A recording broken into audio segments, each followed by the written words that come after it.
Hello, j'espère que vous allez bien. Bon, je me suis dit qu'en ce moment, je vous parlais beaucoup de bois, mes colliers sommeil, enfin, vraiment beaucoup de bois. Donc, je me suis dit que j'allais vous faire une vidéo en parlant des vertus et des bienfaits de certains bois. J'ai pas tout pris parce que vous doutez bien que dans la nature, il y a pas mal de bois, mais j'en ai répertorié quelques-uns, déjà assez sympas. On va commencer avec le bois d'acacia. Le bois d'acacia, lui, c'est vraiment signification de rédemption. Et à l'époque, les Indiens s'en servaient pour bois de flèche. En fait, leur flèche empoisonnée, là, qu'ils faisaient, c'était ça. Donc, du coup, ça a fait le rapport avec la rédemption. Ensuite, l'amandier ou le noisetier, c'est un peu les mêmes, ils sont à peu près égaux, mais ceux-là, ils parlent de fertilité. Pourquoi? Parce qu'en fait, ils représentent le yoni, donc le sexe féminin. Donc féminin, fertilité, vous avez compris. Ensuite, l'aubépine. Effectivement, c'est souvent associé à la religion, mais pas que, c'est également le signe du mariage. À l'époque, ils en mettaient tout le temps sur les tables de mariage parce que c'est en rapport avec le dieu Bélénos, qui lui était le dieu de la fertilité et du mariage. Le cèdre, lui, c'est tout simplement l'éternité.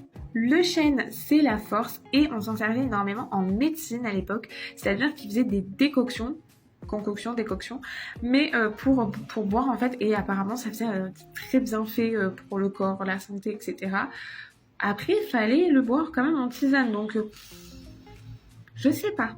Restons dans la santé, et là on va parler du genévrier. Alors lui, c'était ces bois qui étaient directement brûlés, en fait, on brûlait le bois de genévrier dans les rues pour diminuer les odeurs à l'époque de la peste, etc. On prenait ça pour diminuer les odeurs, mais aussi ça purifiait et du coup ça aidait à éliminer quand même la bactérie.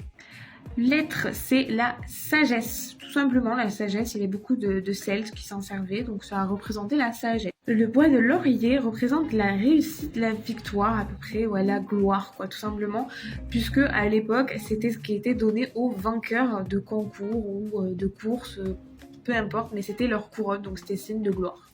L'olivier, alors celui-là, j'adore son histoire parce que je la trouve toute douce. En fait, on parle de bois de paix, tout simplement parce qu'à l'époque de Noé, c'est une colombe qui lui a rapporté la première branche, donc qui signifiait bien sûr, qui symbolisait la terre, du coup, de sortir du bateau de Noé, de l'arche de Noé, vous avez compris.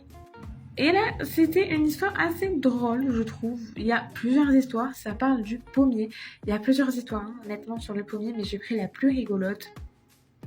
Parce que, clairement, ils ont appelé le pommier l'arbre de la beauté parce que les dieux grecs s'amusaient à s'en brûler et à se faire avec la fumée en se disant qu'ils allaient être beaux.